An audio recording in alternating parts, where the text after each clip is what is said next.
Il est 8h04 sur Europe 1, 56 victimes à Douai. Les Assises du Nord s'apprêtent à juger aujourd'hui ce qui est sans doute la plus vaste affaire de viol en série en France. Dans le box des accusés, Dino Scala, 61 ans, le violeur de la Sambre. Pendant 30 ans, des viols, des agressions sexuelles entre le nord de la France et la Belgique. Des victimes âgées de 13 à 50 ans. Interpellé en 2018, cet ouvrier sans histoire, bon père de famille, a rapidement avoué la majeure partie des faits. Nathalie fait partie des victimes, agressée en 2004 en Belgique. Lionel Gougelot l'a rencontrée.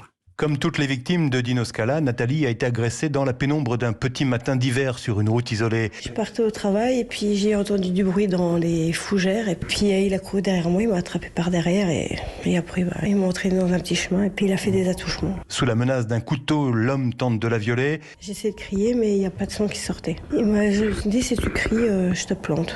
La jeune femme essaye de repousser son agresseur qui se masturbe sur elle. Elle parvient finalement à le faire fuir en l'aspergeant avec une bombe de déodorant qu'elle saisit dans son sac. Ça a été vite et puis après il m'a dit de compter jusqu'à 10 sans le regarder et puis il est parti de son côté et moi je me suis pas retournée, j'ai couru vers la police. Au fil de l'enquête, Nathalie et son avocate Sarah Lejuste découvriront effarés le profil de l'agresseur, un père de famille au-dessus de tout soupçon qui partait en chasse sous l'effet de pulsion, dira-t-il plus tard. C'est un prédateur qui a fondu sur ses proies avec son mode opératoire bien construit, avec ses petites habitudes et puis cette montée en puissance au fur et à mesure des années.